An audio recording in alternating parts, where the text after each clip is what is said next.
Hello friends, welcome to our channel. ನಾನು ನಿಮ್ಮ ಸವಿತಾ ಗೌಡ. ಇವತ್ತು ನಾನು ಈಸಿಯಾಗಿ ತುಂಬ ರುಚಿಯಾಗಿ ಬೇಳೆ ಸಾಂಬಾರು ಹೇಗೆ ಮಾಡೋದು ಅಂತ ಹೇಳ್ತೀನಿ. ಇದು ಬಿಸಿ ಬಿಸಿ ಅನ್ನಕ್ಕೆ ಉಪ್ಪಿನಕಾಯಿ ಒಂದು ಹಪ್ಪಳದ ಜೊತೆ ಊಟ ಮಾಡ್ತಾಯಿದ್ರೆ ತುಂಬ ಚೆನ್ನಾಗಿರುತ್ತೆ. ಇದನ್ನು ಹೇಗೆ ಮಾಡೋದು ಅಂತ ಹೇಳ್ತೀನಿ, ಬನ್ನಿ. ಮೊದಲು 1 ಕಪ್ಪು ಬೇಳೆ, ಒಂದು 3 ಟೊಮೆಟೊ, 2 ಈರುಳ್ಳಿ, ಸ್ವಲ್ಪ ಮೆಣಸಿನ್ಕಾಯಿ, 1 ಗಡ್ಡೆ ಬೆಳ್ಳುಳ್ಳಿ ಸಿಪ್ಪೆ ತೆಗೆದಿಟ್ಕೊಂಡಿದ್ದೀನಿ, ಸ್ವಲ್ಪ ಶುಂಠಿ. ಬೇಳೆಯನ್ನು ಒಂದು ಅರ್ಧ ಗಂಟೆ ಮುಂಚಿತವಾಗಿ ನಾನು ನೆನೆಸಿಟ್ಟಿದ್ದೀನಿ.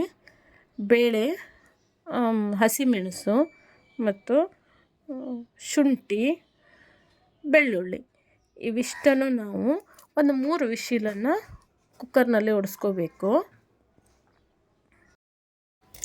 ಗ್ಯಾಸ್ ಮೇಲೆ ಒಂದು ಪಾತ್ರೆಯನ್ನು ಇಟ್ಬಿಟ್ಟು ಒಂದು 4 ಸ್ಪೂನು ಅಡುಗೆ ಎಣ್ಣೆ ಹಾಕ್ಬಿಟ್ಟು, ಆಮೇಲೆ 1 ಸ್ಪೂನು ಸಾಸಿವೆ ಚಿಟಪಟ ಅಂತಿದ್ದಂತೆ ಅದಕ್ಕೆ ಸ್ವಲ್ಪ ಜೀರಿಗೆ,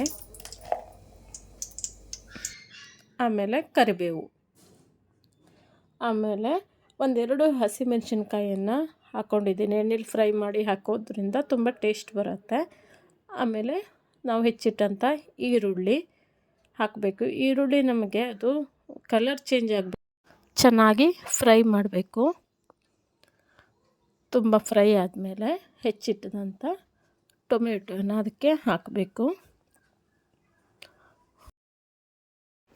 ಟೊಮೆಟೊ ಹಾಕಿದ್ಮೇಲೆ ನಾವು ಗ್ಯಾಸನ್ನು ಸ್ವಲ್ಪ ಫಾಸ್ಟ್ ಇಡಬೇಕು, ಇಲ್ಲಾಂದ್ರೆ ಅದು ಟೊಮೆಟೊ ನಮಗೆ ಮ್ಯಾಶ್ ಆಗೋಲ್ಲ. ಟೊಮೆಟೊ ಮ್ಯಾಶ್ ಆಗಬೇಕು ಅಂದರೆ ನಾವು ಕೈ ಬಿಡಲಾರ್ದೆ ಅದಕ್ಕೆ ತಿರುಗಿಸ್ತಾನೆ ಇರಬೇಕು. ನಾವು ದೊಡ್ಡ ಉರಿ ಇಡಬೇಕು. ಸ್ವಲ್ಪ ಉಪ್ಪು ಹಳದಿ ಹಾಕಿಬಿಟ್ಟು ಚೆನ್ನಾಗಿ ಅದನ್ನು ತಿರುಗಿಸ್ತಾನೆ ಇರಬೇಕು. ಸೌಟ್ ಮಾತ್ರ ಬಿಡಬಾರ್ದು, ತಳ ಹಿಡ್ಕೊಬಿಡತ್ತೆ. ತುಂಬಾ ಫ್ರೈ ಮಾಡಿದ್ಮೇಲೆ ಅದು ಟೊಮೆಟೊ ಎಲ್ಲ ಮ್ಯಾಶ್ ಆಗುತ್ತೆ. ಆವಾಗ ನಮಗೆ ಸಾಂಬಾರು ತುಂಬ ಚೆನ್ನಾಗಿ ಟೇಸ್ಟ್ ಬರೋದು. ಈ ರೀತಿ ಅದು ಮ್ಯಾಶ್ ಆಗಿಬಿಟ್ಟು ಟೊಮೆಟೊ ಗೊಜ್ಜು ಥರ ಆಗಬೇಕು. ಆಮೇಲೆ ಇದಕ್ಕೆ ನಾವು ಬೇಯಿಸಿದಂತಹ ಬೇಳೆಯನ್ನು ಸೇರಿಸ್ಕೊಂಡು ಚೆನ್ನಾಗಿ ಮಿಕ್ಸ್ ಮಾಡಿಬಿಟ್ಟು ಇದನ್ನು ನಾವು ದಾಲ್ ಕಿಚಡಿ ಥರ ಚಪಾತಿ, ರೊಟ್ಟಿ, ಪುರಿಗೆ ಯೂಸ್ ಮಾಡ್ಬೋದು. ತುಂಬ ಚೆನ್ನಾಗಿರುತ್ತೆ.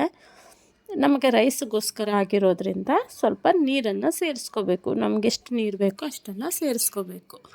ನಾನಿಲ್ಲಿ ಯಾವುದೇ ಸಾಂಬಾರು ಪುಡಿ ಹಾಕ್ತಾಯಿಲ್ಲ, ಹುಣಸೆ ಹುಳಿನೂ ಹಾಕ್ತಾಯಿಲ್ಲ. ಯಾಕಂತಂದರೆ ಟೊಮೆಟೊ ನಾವಿಲ್ಲಿ ತೊಗೊಂಡಿರೋದ್ರಿಂದ ಹುಳಿ ಅಂಶ ಇರತ್ತೆ, ಸಾಕಾಗತ್ತೆ. ಇದು ಚೆನ್ನಾಗಿ ಕುದಿ ಬರಬೇಕು. ಆಮೇಲೆ ಉಪ್ಪು ಎಲ್ಲ ರುಚಿಗೆ ಸರಿ ಇದೆ ಅಂತ ನೋಡಿಬಿಟ್ಟು ಕೊನೆಯಲ್ಲಿ ಕೊತ್ತಂಬರಿ ಸೊಪ್ಪನ್ನು ಹಾಕಬೇಕು. ತುಂಬ ಚೆನ್ನಾಗಿರುತ್ತೆ.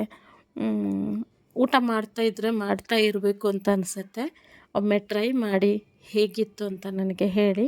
ನಾನು ಮಾಡಿರೋ ಈ ರೆಸಿಪಿ ನಿಮಗೆ ಇಷ್ಟ ಆದಲ್ಲಿ ನನ್ನ ಚಾನಲನ್ನು ಸಬ್ಸ್ಕ್ರೈಬ್ ಮಾಡ್ಕೊಳ್ಳಿ. ಈ ಸಾಂಬಾರು ಜೊತೆ ಬಿಸಿ ಬಿಸಿ ಅನ್ನ, ಉಪ್ಪಿನಕಾಯಿ, ಹಪ್ಪಳ, ಸೈಡಲ್ಲಿ ಒಂದು ಪಲ್ಯ ಇದ್ದರೆ ಊಟ ತುಂಬ ಚೆನ್ನಾಗಿರುತ್ತೆ, ಗಮ್ಮತ್ತಾಗಿರುತ್ತೆ. ಇವತ್ತು ನಮ್ಮ ಮನೆಯಲ್ಲಿ ಈ ಅಡುಗೆ ಮಾಡಿರೋದ್ರಿಂದ ಅನ್ನದ ಜೊತೆ ಬೇಳೆ ಸಾಂಬಾರು ತುಂಬ ಚೆನ್ನಾಗಿತ್ತು.